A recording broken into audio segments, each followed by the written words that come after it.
I bought this piece for £35 from my local auction, and I thought it would just be a really fun piece with all that detail to give a makeover. So today I'm going to show you how to achieve this very colourful, rustic and weathered look. I'm going to be using Dixie Belle Terra Clay paints for this makeover. The first colour that I started with is a yellow colour called Daffodil, and I'm using the Scarlet brush, but honestly it doesn't really matter what brush that you use for this makeover. I'm applying the yellow daffodil colour in random areas. I'd love to say there was some logic to this, but there really isn't. It's kind of random and just playful. So make sure when you do a look like this that you just have a play, because it's meant to be fun, and by layering lots of colours in random places and then peeling them back, that's what's going to create this very colourful rustic boho look.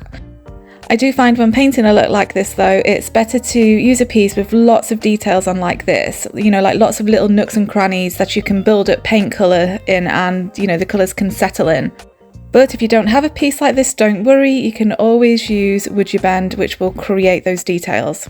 The next colour that I use is one called Bougainvillea. I never know if I say that correctly, and it's quite a nice deep pink. I haven't cleaned my brush and the yellow isn't completely dry yet, and I'm just following the same process as last time.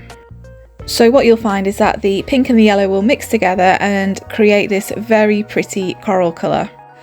When painting a look like this, it's best not to overthink it and just have a play around. So again, there's not going to be even coverage. The colours are going to seem crazy and random right now, and it's going to make no sense.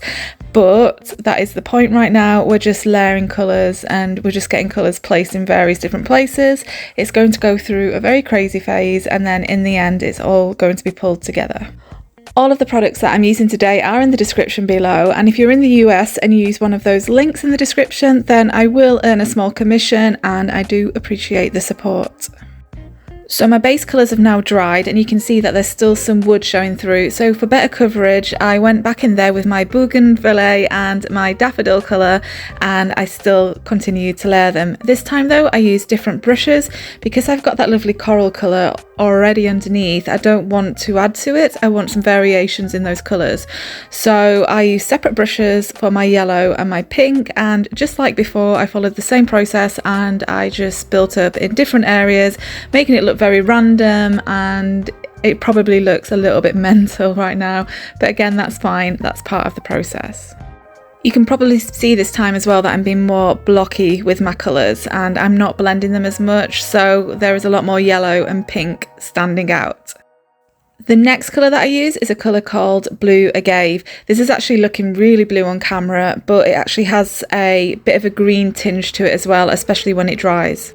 The colours underneath have completely dried as well, so there's no blending happening here. I'm just again blocking colours out and building up those layers. Again, it doesn't matter what brush you use. I'm using one of the Dixie Belle synthetic brushes. I think it's this round small that I'm using, but it actually really doesn't matter. Again, I'm being playful and random with my colour placement and not overthinking it. I also, on this piece, am painting the hinges because the hinges are quite big. It means that they can build up colour really well without the colour scraping off. I'm also painting the pulls as well on this piece because I want it to look like it's all one. I don't want anything standing out in particular. I'm also spraying water every now and then to help the paint move a little bit. This will also help create variations in texture, so I will have some parts of the Blue Agave thicker in some areas and a little bit thinner in others. But don't go crazy with the water because, as I will show you later, Terra paint does reactivate with water unless it is sealed. So build up the water and the paint sparingly. It's far easier to build up paint and far easier to build up the water than it is to actually try and remove it. When adding the Blue Agave to the details, I make sure not to completely cover all of the paint underneath. So again, it's going back to building it up in some areas a little bit thicker and thinner in others, and making sure some of the pink and yellow underneath still pokes through. When painting like this, it does look a hot mess for a while. So right now this is looking kind of crazy, and you just have to trust the process. So you have to trust that you're going to be able to bring it all together at the end.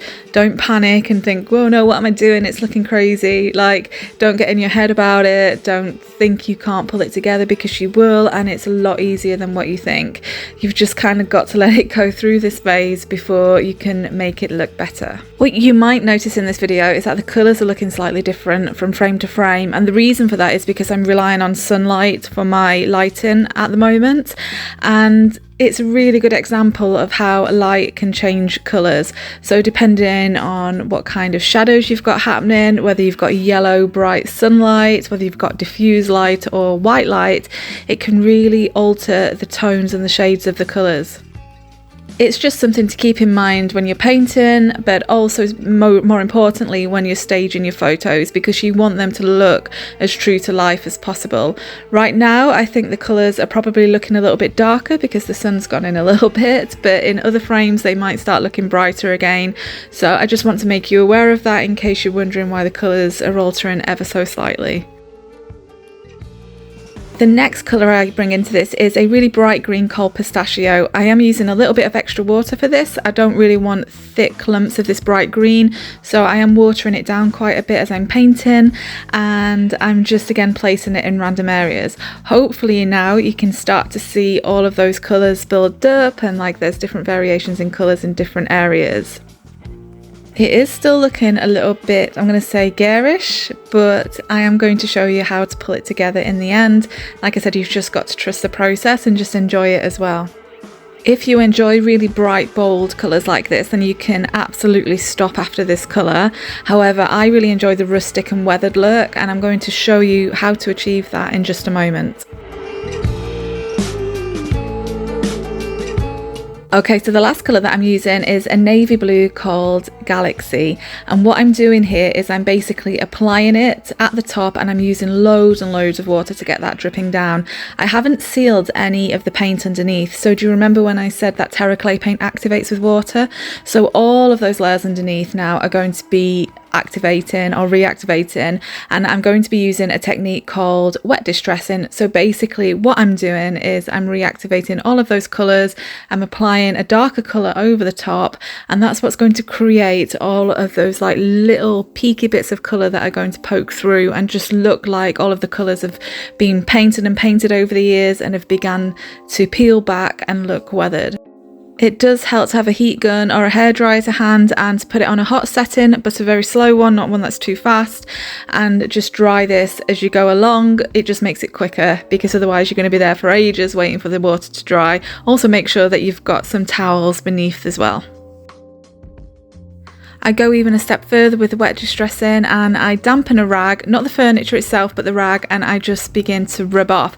So again, I am reactivating the paint with the water and I'm rubbing it off, and what this means is that I can then allow the colours to peek through where I want them to peek through.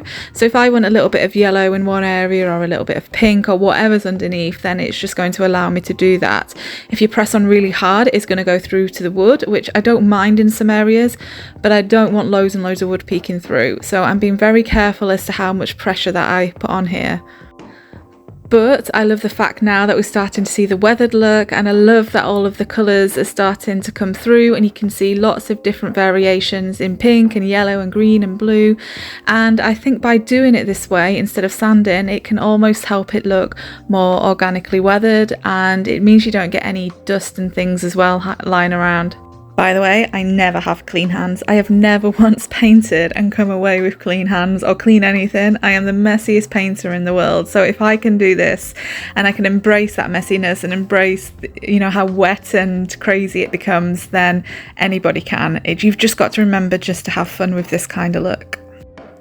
Hopefully you can see now as well why it's not super important that you put your colours in perfect places at the start when you're layering. So the fact that all the colours are in random places, and the fact they've all been brought together by layers and layers and layers and then peeled back, it makes it look so much more interesting if it's random. The fact that you can have a little peak of yellow poking through and then a little bit of pink and then you've got a little bit of blue layered on top, that's what makes this piece look more rustic and interesting. So to seal this piece, I use an oil-based wax. You don't want to use water-based waxes for Terra because what that will do is it will just reactivate the paint, which is not what we want. Also, when you wax, what you'll find is that it will really dial up the colours of the Terra clay paint, because what happens is when the clay paint dries, it does become quite earthy looking and the colours become like a little bit subdued basically. But when you put on the wax, the colours just kind of pop again. So it's really important to use a good wax. There are also clear coats available that are specific to Terra clay paint, such as a Terra Tuff. However, I just prefer the matte look of wax personally. I'm working the wax in sections and at the moment only focusing on one door so that I can then use a product called Dixie Dirt Charcoal, which is like a mineral powder.